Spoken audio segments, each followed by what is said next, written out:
Money talks. So what will the government's big spending plans this week tell us? Rachel Reeves' wallet has been wide open this week. Promises of long-term spending of tens and tens of billions of pounds. But where is the short-term pain to pay?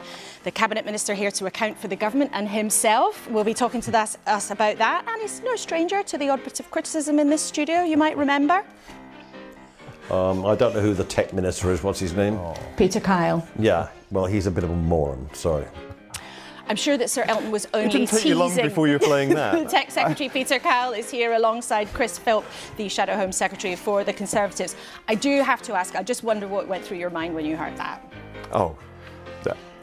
I'm a profound dyslexic. The first person who called me a moron was a teacher in a classroom when I was a kid, when she was trying to ask me to read Shakespeare. So I've gone through my whole life being called these things and focusing on what my job is. Back then it was trying to learn how to learn. Now it's trying to deliver for creatives and AI sector and the future of our economy. And we'll be talking about that later. Politics can be a rough business. So, Chris, I'm duty-bound to ask, what's the rudest thing that anybody's ever said about you as a politician? That's not broadcastable. Goodness me. I mean, I remember when I first ran for Parliament in Hampstead and Kilburn. In Kilburn, I was heckled very badly at a hustings back in 2010. But I can't remember the precise insult, but it was pretty bad. OK, well, thank you both for your good humour. We'll be talking to you both later in the programme. After the shenanigans of the past 24 hours, Reform Deputy Leader Richard Tice will be here too. And there's another megastar with a blunt message. Whoa. Stop whining. I sat down with Arnold Schwarzenegger, the Terminator, to find out why he's back. And our team at the desk today is the former Chancellor, Jeremy Hunt, the journalist Coco Can, and historian Dan Snow.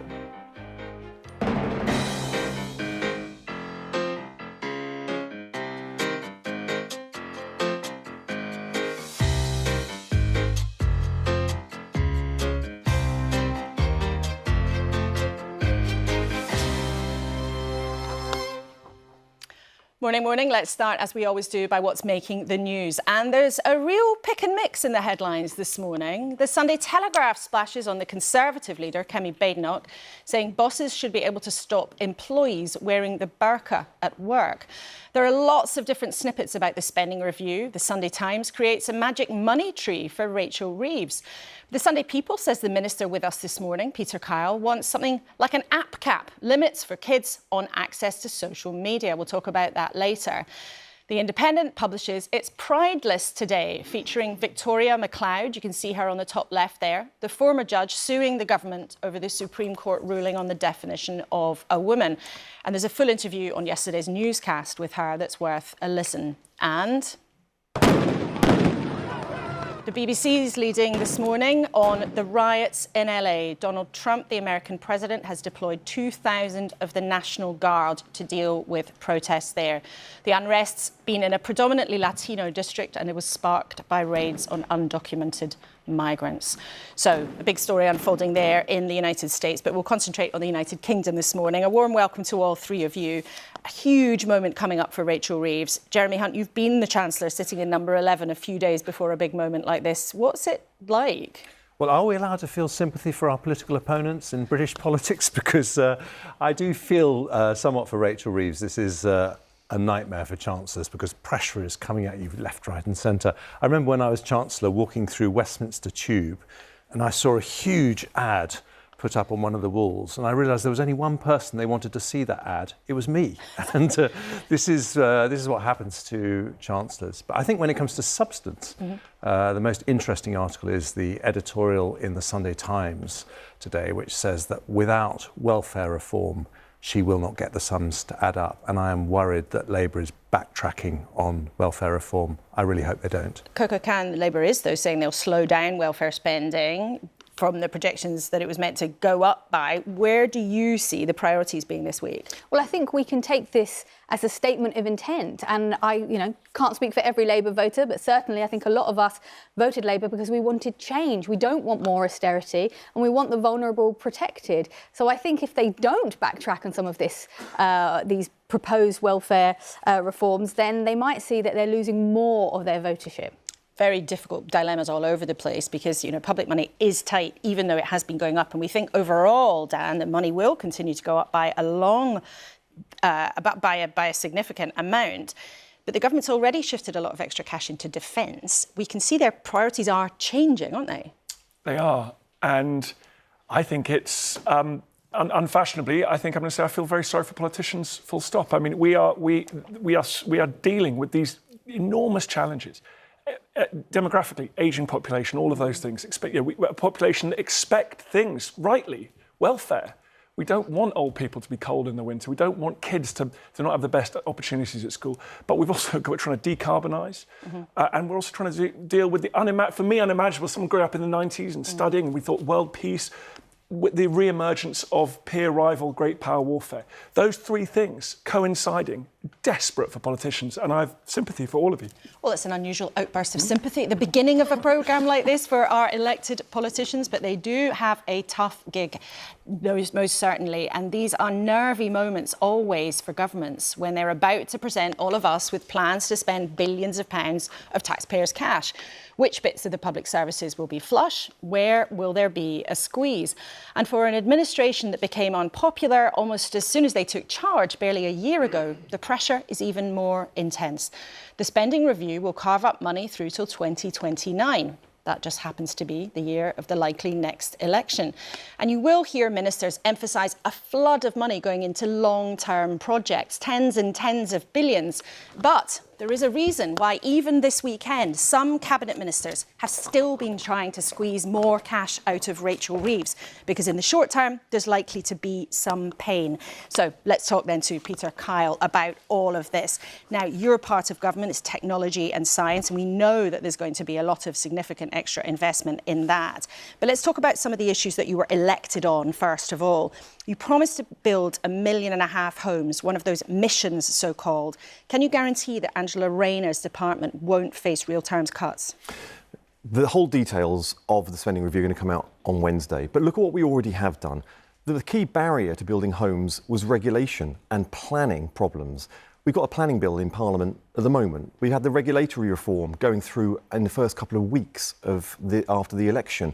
We're trying to ungum the system so that the developers can get building. And we've also put new duties on developers, not to sit on land, but to start building. So it isn't just about money. It is a whole system that we inherited was just anti-growth, it was anti-building. But we know it's We're tackling the whole system, and now you're going to start seeing how government's doing the money side, which is one part, but not the only part of getting houses built. But we know it's an important part, because we know that Angela Rayner's team has been still battling the Treasury up until this weekend to get money for council homes. So I'll ask again, and you might choose not to answer, but can you guarantee that that department won't face real terms cuts? We made a manifesto commitment. We are absolutely laser focused on delivering that. It's not just money, it's a lot of other things as well. We've got cracking right from day one of this government, which came in just 11 months ago, and then the spending side of it will be announced on Wednesday. In terms of another one of your missions, so-called safer streets and halving violence against women and girls and increasing the number of police on the beat, we know that the Home Office has been locked in battle with the Treasury to get more money so that police numbers can be high. And police chiefs have been out there in the public domain saying you have to do this. So can you guarantee there won't be real terms cuts at the Home Office? Well, the first thing is, in the last budget, we gave £1 billion extra to police. We are on the way to delivering 13,000 new police officers right through to community police officers so that people can have community policing back in their communities again. On the fact that the police have been writing to the Chancellor as they have, you're picking on the police that are writing. We also have letters from the universities, we have letters from doctors about the health service, we have letters from campaigners for child poverty writing to us and other aspects of challenges in Britain at the moment. Every part of our society is struggling because of the inheritance that we had as a country and as a government. But these are your decisions now to take. You've put up taxes significantly on business in order to pay for extra investment to public service. To govern is to choose. It's a question now of where you decide to put these priorities. And you promise people there'd be more police officers. The police say there might not be enough cash, and the Home Office is still arguing over it. And I've said that what Rachel Reeves is doing is looking at this in the round. We understand, we get it. Right across our society, our economy, our public services, we get the stresses that people are under. We understand that we are getting growth into the economy already. We're the fastest growing economy in the G7, but we know that people aren't feeling it in their pockets yet. That's why what you are already hearing about the spending review is that we are going to increase per pupil funding in schools to the highest it's ever been. And we're going to have the largest ever increase in R&D as a government in our history. We will be spending 86 billion by the end of this spending review. Now that means we're investing in the technologies of the future that are going to create the innovations and the wealth of the future, placing our economy in the forefront. We're investing in the skills that are coming through. We are building out between Oxford and Cambridge with great sort of space for new innovation, but also commercialisation. And we've done the trade deals for which the exports of the future will be relying on. So what you were elected on were Keir Starmer's so-called missions, and two of those key missions were police on the streets and houses being built. And there are obviously deep concerns in the government departments that are tasked with doing those jobs that there won't be enough money. So can you admit today that basically the priorities have changed a bit since you've been in office? There's going to be loads more money for defence. You're always telling us the world has changed. You're putting significant extra money into the NHS. And that means, logically, there might be less cash for the missions that you promised the country you would deliver. We will deliver on those missions. And if I'm not being clear enough, let me be clear. We have already given £1 billion extra to the police. Money is part of how we change our country for the better. And reform, modernisation, using technology, doing things in the way that people would expect our public services to be doing in the 2020s is the other part. We are delivering investment in the police. We expect the police to start embracing the change they need to do their bit for change as well. We are doing our bit. You see a Chancellor that is striving to get investment to the key parts of our country that needs it the most. That is what you've seen in the previous budget, and you've also returned the stability and the early signs of growth into our economy. You will see the priorities of this government reflected in the spending review, which sets the departmental spending into the long term. But this is a partnership. Yes, the Treasury needs to find more money for those key priorities, but the people delivering them need to do their bit as well. In terms then of the overall, as you said, there'll be £86 billion. In fact, we think more than £100 billion extra of capital going in over the long term. And we can show our viewers a chart that was passed to me this week that will be in some of Wednesday's document. And you can see there, this is what's happened to money over the years. You can see during the coalition years, so-called austerity, the total spending of different bits of government went down. The red line, for viewers to explain, is what Labour spending is going to do, and the pale blue line is what the Conservatives would have done had they hung on in office. It's a very significant overall increase. Is that sustainable when the debt is at sky-high historic levels and so is taxation? How can you go on like that? And that's why this story of change is so important. We're trying to do welfare reform, and we will continue to do welfare reform because we've got 3 million people as part of our legacy who are not economically active for health reasons. We need to make sure that those people get the support they need because most people do want to work, and if you do want to work, you should get the support back into work to do so and start contributing. Why does the state need to be so much bigger than it was 20 years ago? Well, this is state spending. What we're also doing is reforming the civil service. So actually you'll find the state becoming smaller but also smarter. That is what I think people expect. So, yes, we will invest into those key parts of our country that need it. The thing that strikes me about that chart is you saw the exponential increase in the last few years of the Tory government, but what was to show for it? There was nothing to show for it. We are doubling down on changing our state so we deliver for people, and we just absolutely make sure that we're using the latest techniques, the latest technology. Later this month, the first time ever, we'll have a gov.uk app, so every citizen can start the process of interacting with their public services via their smartphones. Well, I didn't inherit any work on that. I started that work the day I came into office. Then there will be a chatbot so people can start interacting using AI with government services so they can get more information. Then there'll be a digital wallet, and by the end of this year, a digital driving licence with all of the ID card functions that people would expect from it. This is a government that is putting power and information into people's hands. It is modernising government, and government will start to become smaller and smarter and reflect the way that people interact with travel, commerce and banking services. That's what people can expect. And we're doing it within less than a year of office. And you're very passionate about the opportunities of technology, and we've talked to you about some of that before. And you said a few minutes ago technology and AI will drive the wealth of the country as computers become cleverer and more able to think like humans.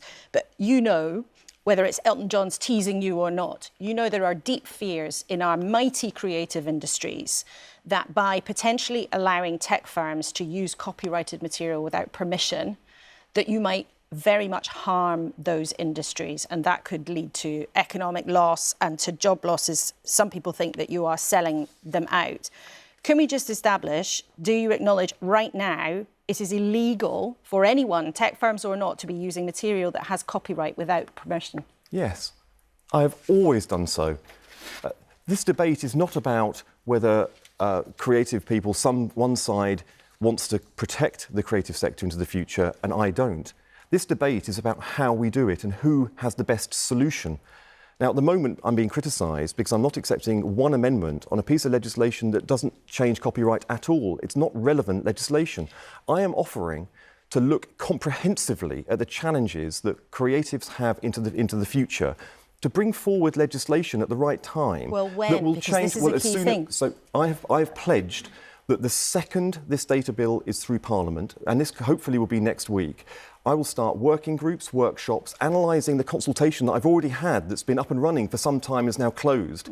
I will harness the fears and the opportunities that creatives have, and I will give them the rights that they have in the analogue age that are fit for the digital age. What do you mean by that? Because there's quite a simple thing here, and you've got into a huge standoff with the House of Lords if people haven't been following this closely.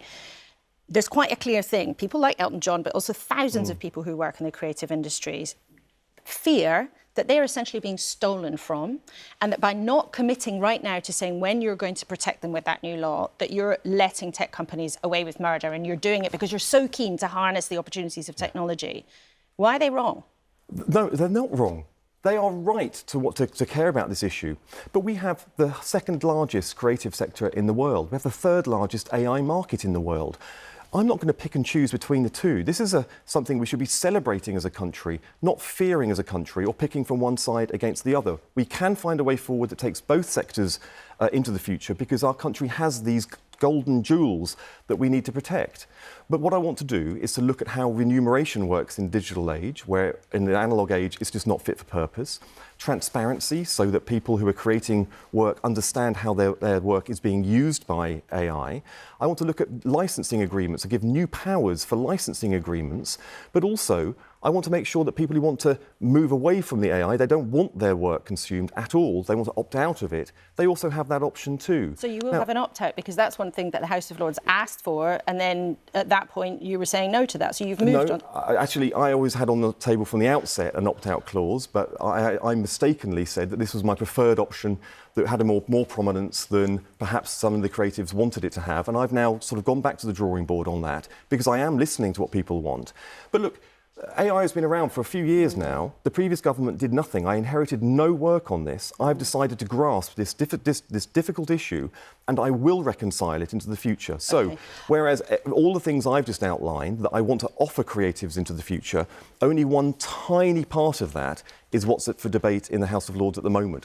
I want to look comprehensively to come forward with legislation that, yes, harnesses the power of AI, but gives digital rights in the digital age for what at the moment is an analogue system for protecting rights, which isn't working because, as you said, all this stuff is being used by AI under the current law. I accept it has to change, and the only way is fundamental change, not what I'm being lobbied on, which is piecemeal change, which wouldn't do the job of protecting I'm sure we come back to the this future. issue, because it's a very interesting dilemma for modern governments. How do you balance these things? Another one of those, and we're short on time, I'm afraid, is how you balance the fun and opportunity of being online with some of the harms, particularly for children. And you've spoken to one of the newspapers this morning and said you're looking at this idea of, you might call it an app cap, limits on kids being allowed to go on social media, a bit like a curfew. So what are you hoping to achieve, and when? I know this is something that you and your viewers care deeply about. I've not been able to talk publicly about what the Labour approach is because we've had the legacy legislation that has to go through first. But this year we've had illegal content that needs to be taken down. But in July, age-appropriate material must be supplied by platforms, otherwise there'll be criminal sanctions against them. And in this time, I've been looking very carefully about what we do next. I want to nail down harder on safety, but I want to use that safety for a purpose, which is to understand what is a healthy online life for children in the same way we understand what health means in the physical offline world. And I'm trying to incentivise the behaviours and stop the barriers towards moving towards that healthy life. As soon as I am able to announce the measures that I'm working on, I will come here and talk to you first. Well, we'll hold you to that promise, but can you confirm you're looking at a curfew, an app cap? I'm looking at things that prevent healthy activity. I'm looking at some of the addictive nature of some of the apps and smartphones. I'm trying to think how we can break some of the addictive behaviour and then incentivise more of the healthy, developmental, educative and also the good communicative side of online life. OK, Peter Carroll, thank you very much. Lots of interesting modern dilemmas in your department. It's always good to have you with us on a Sunday morning. Thank you very much indeed. Well, however Wednesday ends up looking for the government and Rachel Reeves, the Conservatives might have a tough job these days answering, given that this week the Shadow Chancellor, Mel Stride, almost, but not quite, said sorry for Liz Truss's disastrous mini-budget. And then a day later, Kemi Badenoch, the leader, almost, but not quite, said the party would leave the European Convention on Human Rights. Let's see if Chris Philp, the party's Shadow Home Secretary, is in a more definitive mood as he joins us this morning. Let's start then with the spending review and money. Your colleague, the Shadow Chancellor, Mel Stride, expressed contrition in a big speech about Liz Truss this week. He couldn't quite say sorry. You were Chief Secretary at the time. Will you say sorry for what happened? Well, I think Mel openly and honestly acknowledged that mistakes were made in that time. Mistakes were made. And what Mel was saying is that those mistakes will never be made again by a Conservative administration. And of course, we do see some parties today, like Reform, making extravagant promises about massive tax cuts and increases in welfare that are completely unfunded. And could cause a repeat of what happened then. But those mistakes will never again be made by a Conservative government. Well, Chris Philp, you were you were the Chief Secretary to the Treasury at the time. There were 45 billion of unfunded tax cuts. Mortgage rates went soaring. There had to be emergency intervention. I'll ask you again, do you want to just say sorry for that? Maybe so you can move on. Well, look, I think huge mistakes were made, as I've said already. But will you say sorry? Isn't this precisely the thing that drives people bananas about politicians? You make a speech in London, your colleague makes a speech in London expressing contrition, which is a fancy way for saying we got it wrong and we're sorry. Will you say sorry to people for the Liz Truss implosion? Well, look, Mel was pressed on this, Mel Stride, and he said mistakes were made, right? And they're not going to happen again, right? So it's very, very clear indeed. And it's relevant because we see another party, Reform, saying, you know, what Liz Truss said times 5 or times 3 on a whole bigger scale. So we've learnt from that episode, and those mistakes will never be made again. But as a human being, if you make a mistake, you say, yeah, we messed up. Don't you just say sorry? Look, we've been really clear. I mean, I don't know how many more times to say it. It was a mistake. They got it wrong, and those mistakes will never be made again. OK, you are now the opposite number to the Home Secretary, Yvette Cooper, who we understand at the department has been trying to fight the Treasury to get more money for police officers. Do you think that the Home Office police budget should be protected from cuts? Yes, I do. I think I'm very concerned that police numbers may fall. Already this current financial year, so before this spending review, we are seeing police numbers falling. Sir Mark Rowley, the Commissioner of the Met, is going to have to shrink the Met's workforce by 1,700, of which 1,500 will be police officers. So we're going to have less police in London, and the same story is going to play out across the country. And it looks like, from the reporting, that there are going to be problems in the 3 years after that as well, with the likelihood of police numbers under Labour going down. Whereas in government, when I was police minister this time last year, we actually hit record ever numbers of police. But Labour are putting that at risk. And what is extraordinary is that Labour have hit this country with the biggest tax rises in a generation. And yet, despite these enormous tax increases, which they lied about before the election, they claimed there were going to be no tax rises. That was a lie.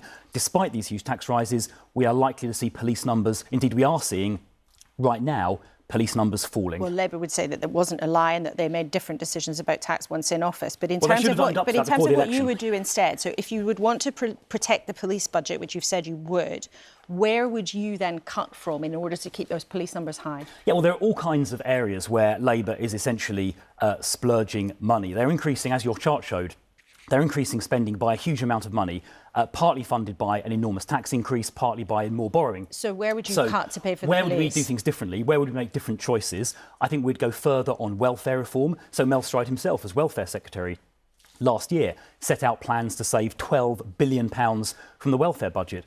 Ed Miliband is proposing to spend £37 billion on his various green plans including buying huge numbers of solar panels from China, with which he plans to cover the British countryside, while at the same time shutting down oil and gas in the North Sea. They've also given their trade union paymasters massive above-inflation pay increases, that £10,000 to train drivers, for example, without any sort of performance improvements or reform in return. So public pay, environmental action and the welfare bill is where you would get the cash. And by borrowing more money, as they're doing, in addition to putting taxes up, they're driving up interest repayments. So this year, we're going to be paying the country £100 billion in debt interest because they've borrowed more money. That is double the MOD budget. It's about 5 times the police budget. So because they're being so reckless, they're driving up those interest costs. Our viewers, of course, all know very well that when you left office, taxes were at record high and borrowing was also extremely high. But I want to ask you... Labour put those taxes up even more. But I want to ask you about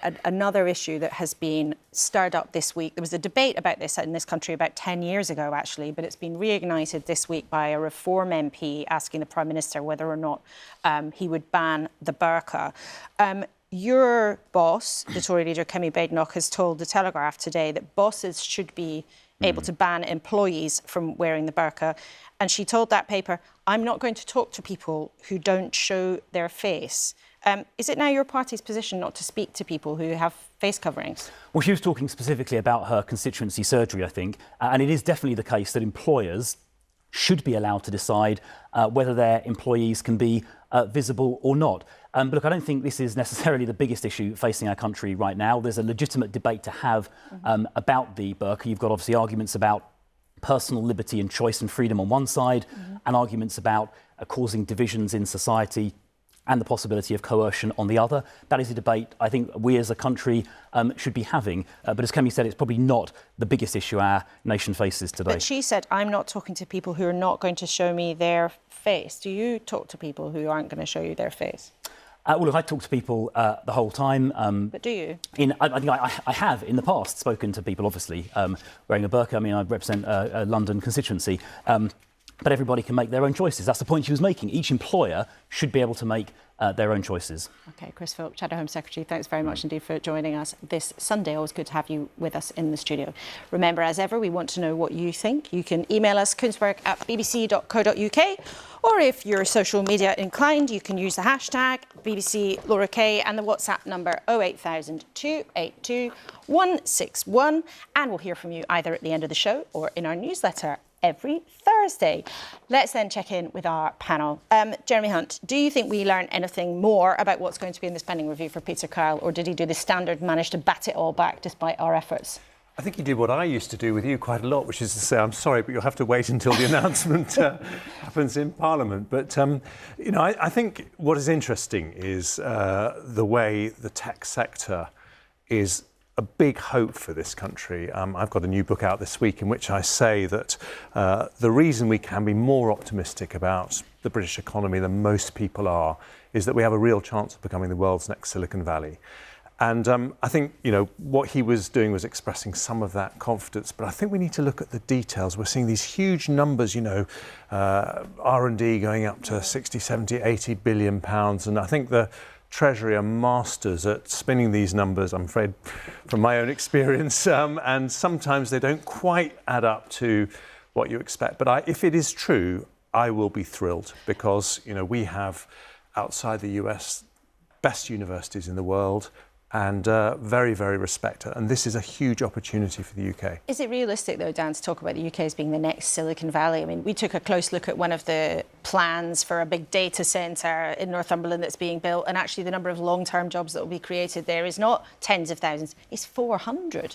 I mean, we've heard for a long time politicians say things like we want to be a tech superpower, and what does it really translate to? Well, it's hard to know what they mean by that. I think just in my own personal experience, one big difference we have to California is the difficulty of raising money. You know, the venture capital is just there's less of it in the UK, and it's harder for founders to go out there and get that kind of critical seed funding, which is so important to building those big businesses. So Coco, what did you think of what you heard Peter Cowell when we were pressing him on police, on housing? I mean, we know there are well-publicised battles inside government over cuts to bits of the public sector. Yeah, and I think, I mean, he talked a lot about welfare reform, and sometimes that phrase irks me. Just say what it is. It's cuts, isn't it? It's cuts to the most vulnerable who already are getting pitiful sums to survive. There's no evidence that it works. It appears to me to be an appeasement to the right-wing press, to sections of the right-wing public, and I don't think there's any evidence that it will actually help the people that really, really need it.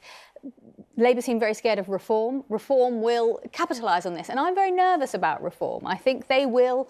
They play in grievance politics, right? That's what they do. So if people's lives are miserable, then it's perfect for them. So improve people's lives, and I don't think anything he said to me that people's lives were going to get better, that they would get a GP appointment without it being Takeshi's Castle, that they would, not have to worry about children going into care in their schools and their children's classmates. Those things don't seem to be improved. Well, we talk to Richard Tice, the Deputy Leader of Reform, in a few minutes' time. But, Jeremy, when it comes to welfare, I mean, Coco's just said there's no evidence that it actually works trying to bring that bill down. Well, I think I'll probably disagree with Coco respectfully, because I think the best way to get kids out of poverty, families out of poverty, is to get them into work. And I think at the moment we are signing off about 80,000 people every year. And we're saying not just that you don't have to work, but you don't even have to look for work. And if you've got anxiety or depression, most doctors will say the most important thing is social contact. And signing people off work, I think, is the wrong way, and I think it'll lead to people being entrenched in poverty more. But my real point is that for Rachel Reeves, the challenge she has is that without welfare reform, she is going to have to raise taxes, and that's going to hurt growth, and we're going to end up in a doom loop of ever higher taxes, ever lower growth, and I think that would be a tragedy for everyone. It's always worth reminding people, most people who claim benefits, whatever kinds of benefits they are, most people who are on benefits are working, and they claim benefits because they don't earn enough to have what the state discerns is a decent living. And that's what Ian Duncan Smith's reforms did, and I think that's a really good thing. But my concern is the number of people who are now being signed off, being told you don't have to even look for work. That number has grown massively since the pandemic.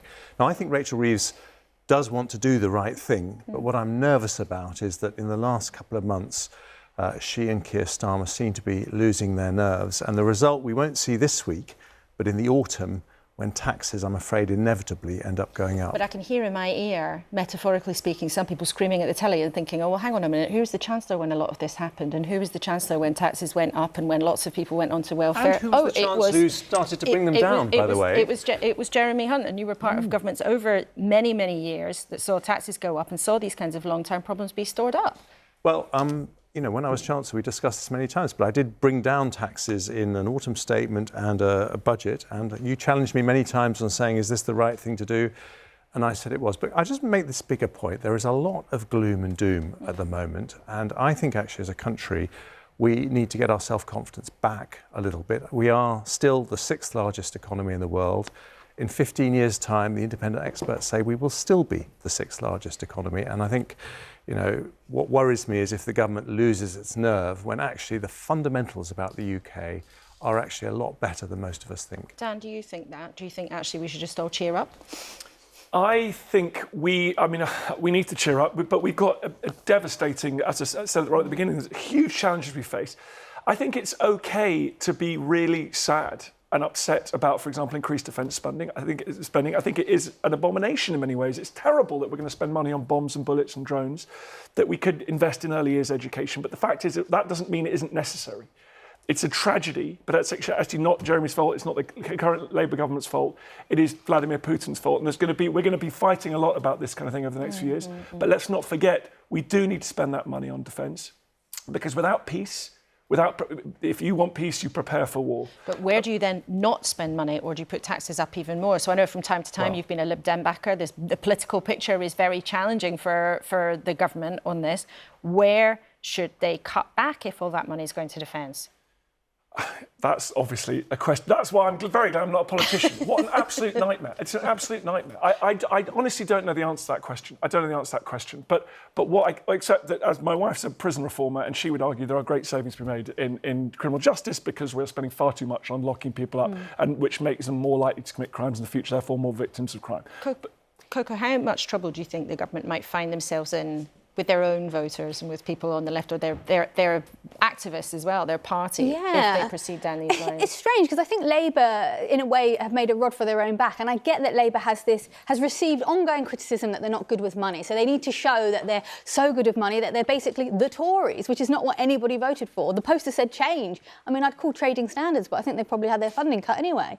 I think that we're sort of talking around the houses a little bit. There's 50 families in the UK that have as much money as 50% of the population combined. There is money in the UK, and we're all talking about taxes.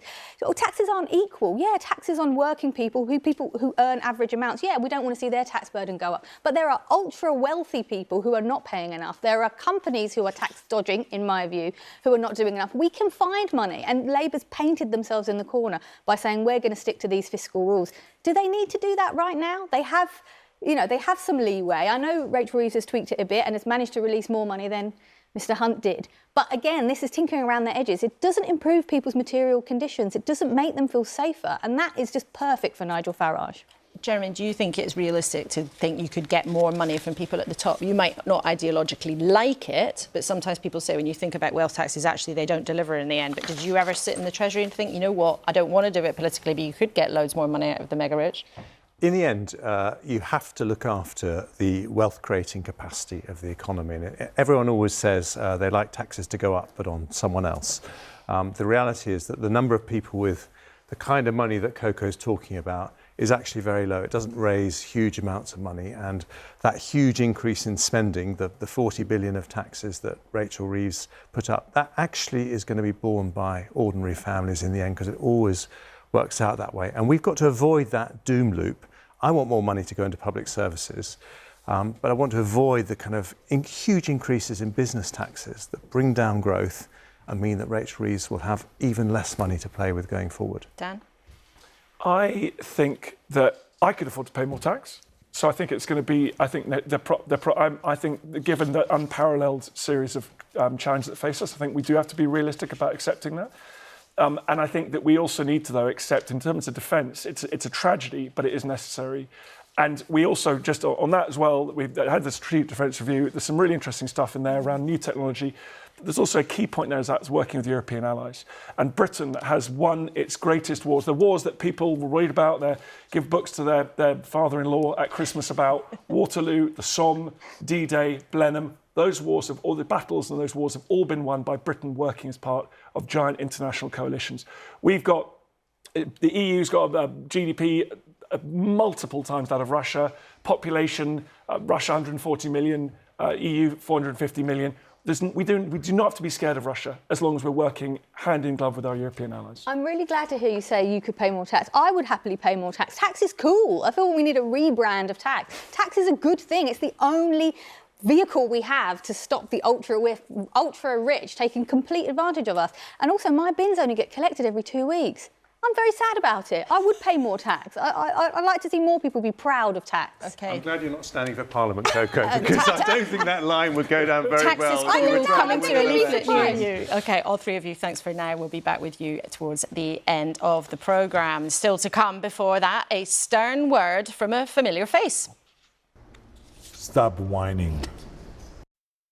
What is he on about? Find out in a bit later. Now then, let's talk about reform, because it's been a busy 48 hours for the party. In, out, shake it all about. The chair, Zia Youssef, quit the party on the very day they were fighting a by-election in Hamilton in Scotland on Thursday.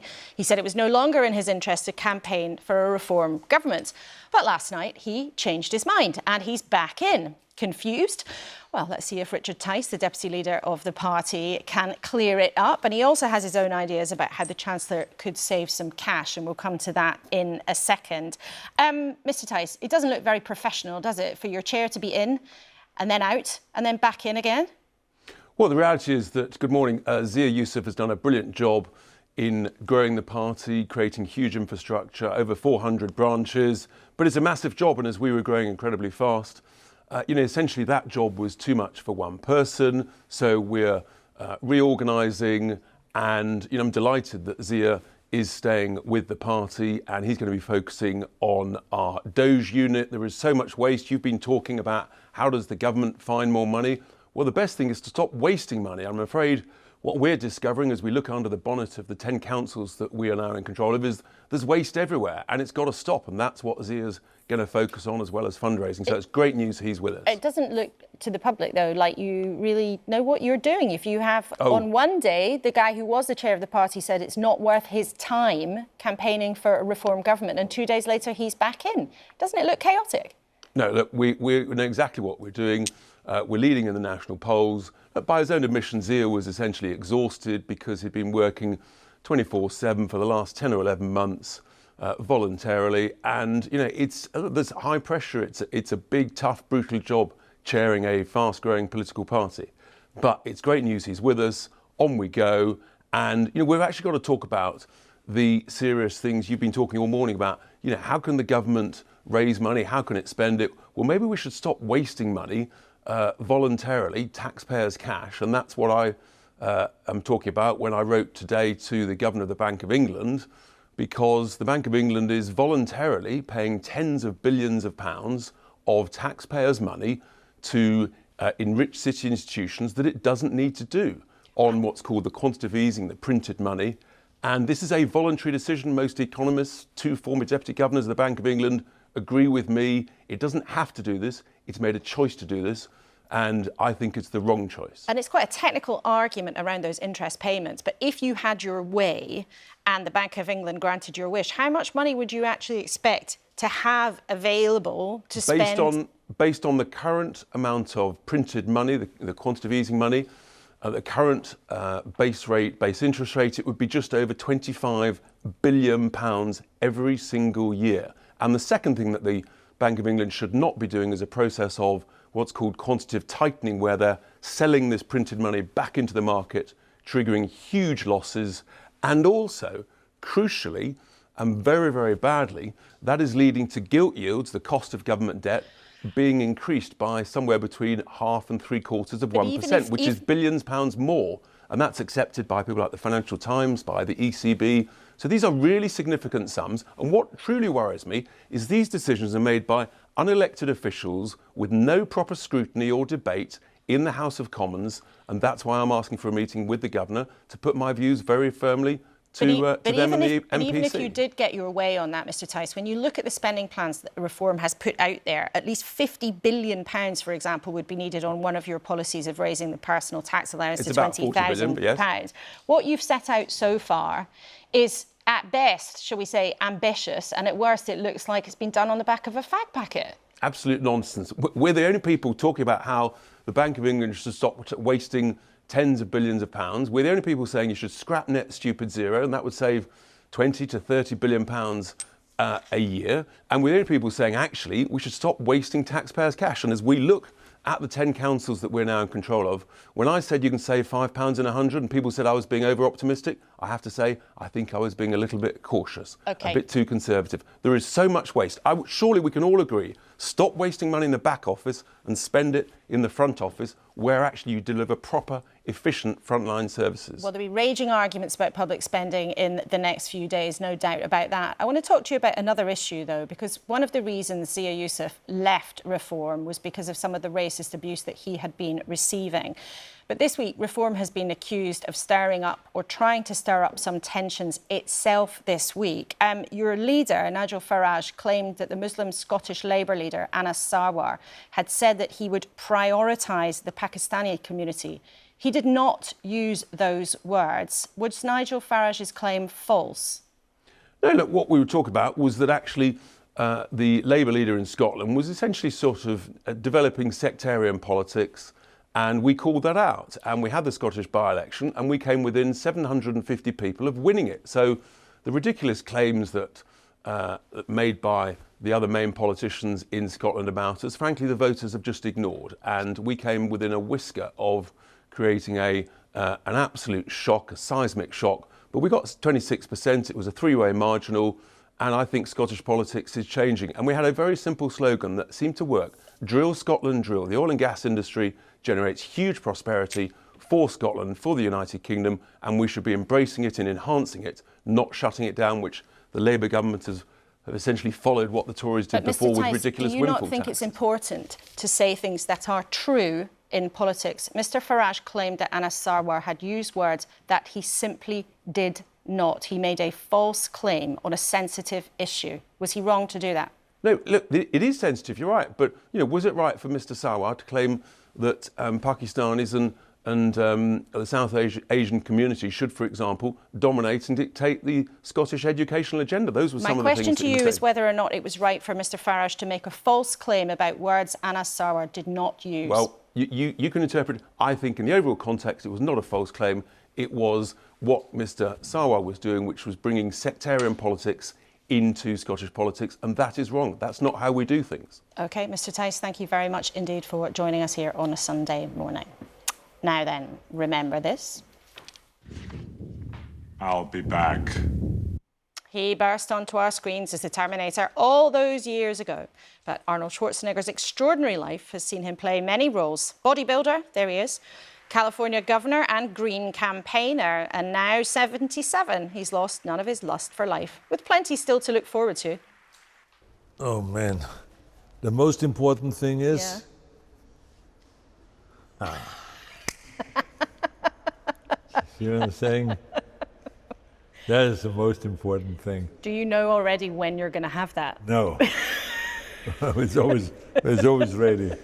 Always one on standby. Well, his passion for the environment doesn't mean that he has much patience for some in the environmental movement, who he told me need to stop whining about President Trump. I asked him what he meant. I've noticed that people always said to me, well, Arnold, I mean, what is the point of fighting the environmental issue here and to reduce pollution, with Trump in the White House and with the federal government having no interest in not believing in climate change? And I tell them, I said, hey, stop whining. What do? I said, we all have a responsibility. What do you think, the action comes only for the whole world out of Washington, the White House? No.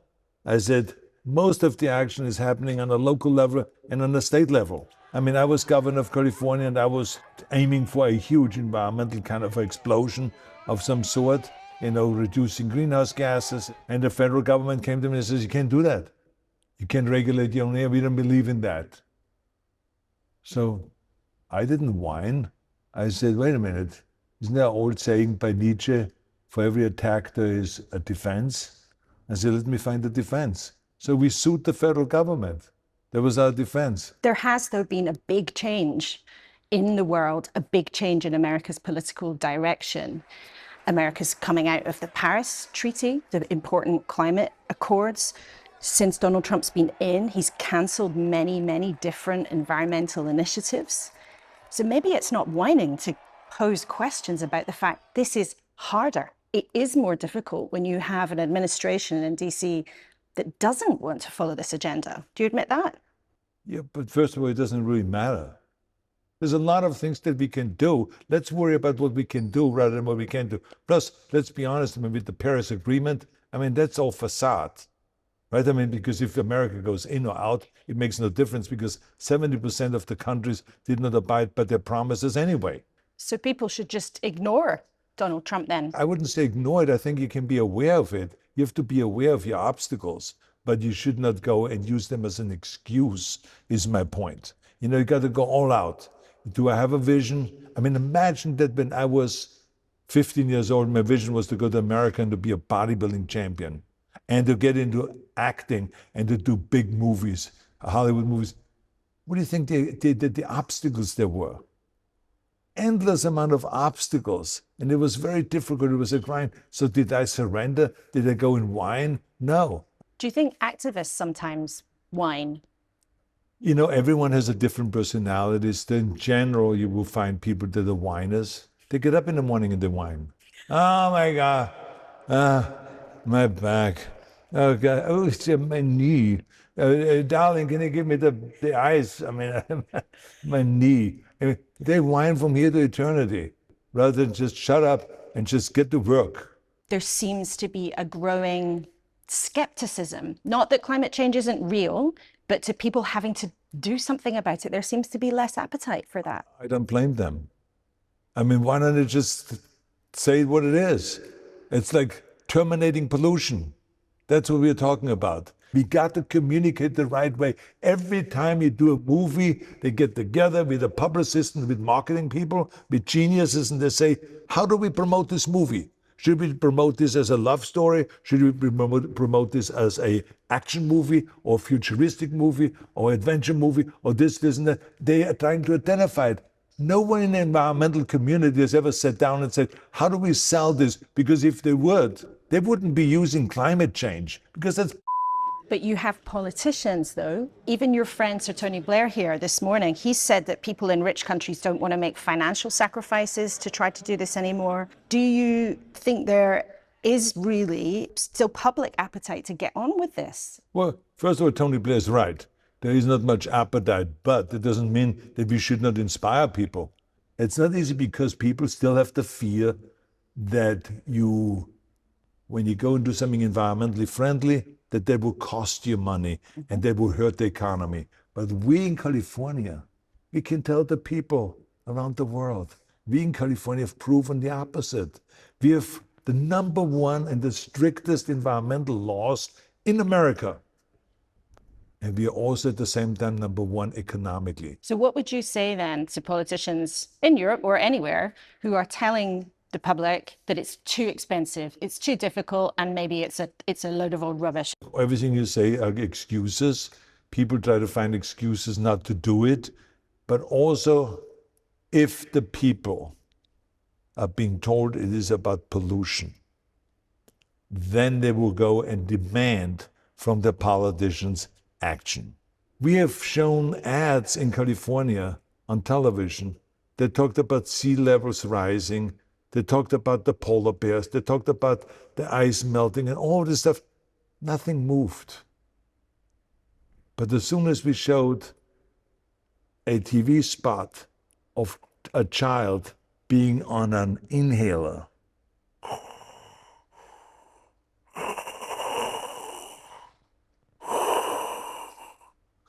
and then wiping out, passing away, people looked at this and said, oh my God. And then it said, that's what we do to our children because of pollution. You are a proud migrant to America. You are one of the most stunning success stories of the American dream. You go there with a big dream and a big ambition. Mm-hmm. Do you feel the American dream is still alive, given what's happening in the country? Oh, I see it firsthand all the time. I mean, I could go right now today as a 15 or as a 20-year-old boy over to America and make it exactly the same way, maybe even easier. America is the land of opportunity, no matter what. It doesn't matter who is president. I want to ask you about a different success, your son's success, if I may. People will now have seen Patrick in a hugely successful series, The White Lotus. I mean, I bet I could even connect with you on a spiritual level since that's so important to you. Is he anything like the character? And what's it like for you seeing him have that success? Well, it was, as I said to Patrick, it was really so amazing to watch his performance because I almost didn't recognize him. Really? So, I mean, there's certain kind of things that he does that I'm aware of because, he's my son. And I always see it facially, when he gets nervous, there's certain things and certain habits, certain looks and stuff. But then there were so many things that I've never seen before. And I said to myself, where did this come from? It was wild to watch that. And I was so proud of him that he has become such an extraordinary actor. You're being very complimentary about him. He recently said you were having a midlife crisis. Why not? I mean, wouldn't you have a midlife crisis when 40 years ago you say, I'll be back, and then 40 years later you say, ow, my back. You're still doing an awful lot of new things, though. Your whole environmental work, you're still acting, still hugely successful series and documentaries, and also now a song.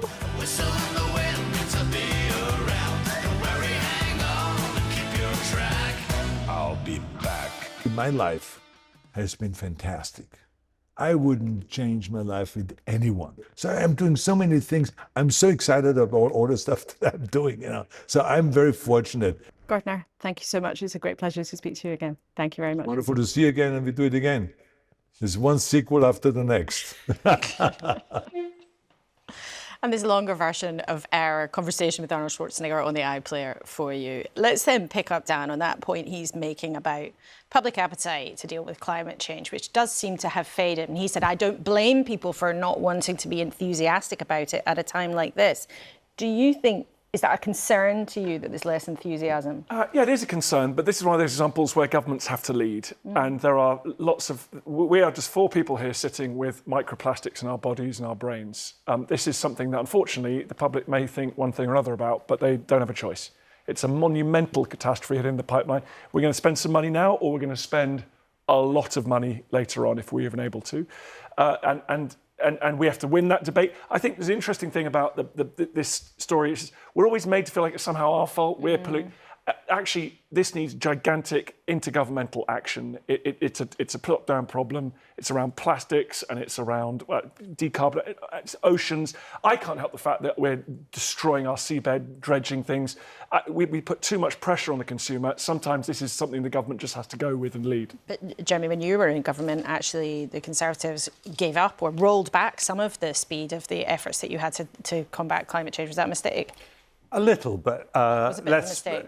Well, we only made a very small watering down. By the end of our time in office, we had decarbonised by more than any other major economy. But wasn't Arnie brilliant? I mean, you know, stop whining, terminate pollution. I think he wins more fans for doing something on climate change. But that's quite a deft avoiding of something interesting that you quite said. You said it was a little bit of a mistake to slow down some of the... No, I said we watered down the targets a little, but we still passed the law that committed us to getting to a net zero economy by 2050 and decarbonise, as I say, by more than anyone else. And I think, I mean, you know, there's another example of actually where the UK has led the way internationally. It's something I talk about in my book a lot, and I think it's an example of where we can be a force for good in the world. I hope we don't, you know, put that aside. But then the party that is ahead in the polls right now, Reform, we were just speaking to Richard Tice, and he said net stupid zero. I mean, that was his phrase. Coco, what did you think when you heard that? I mean, just going back to the Arnie interview, I was delighted to see him pull out a cigar because I thought, well, this man is scared of death less than me.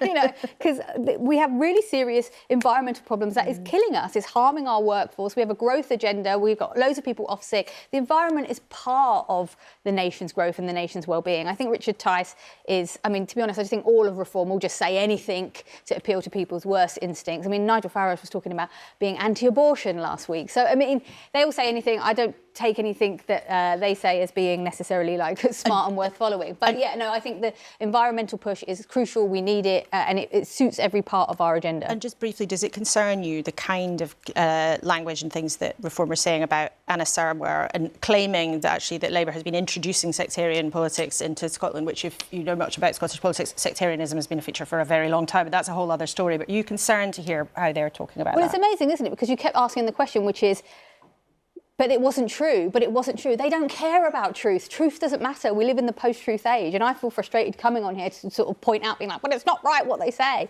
You know, we're in a battle of emotions and a battle of storytelling. Can the Labour Party tell a better story about a multicultural Britain, about a Britain where young people can get on and not be afraid that they can't get a job, that their student debt is too high? What is the story that progressives need to tell? OK, well, big pressure on Rachel Reeves to come up with a convincing story this week. I hope you weren't too frustrated being with us here this morning. Coco, Dan and Jeremy, thanks so much for joining us. Thank you to all of our guests, of course, and most of all, thank you to you for spending your Sunday with us. Arnold Schwarzenegger told everyone to stop whining about Trump. But this time next week, who will be bemoaning the Chancellor or cheering her after her big day on Wednesday? We expect she'll be with us next Sunday, so you can send questions in for her too. Do head to iPlayer to see the full conversation with Arnold. And I'll be on Sunday's newscast later on BBC Sounds. And of course, I'll look forward to seeing you next Sunday, same time, same place.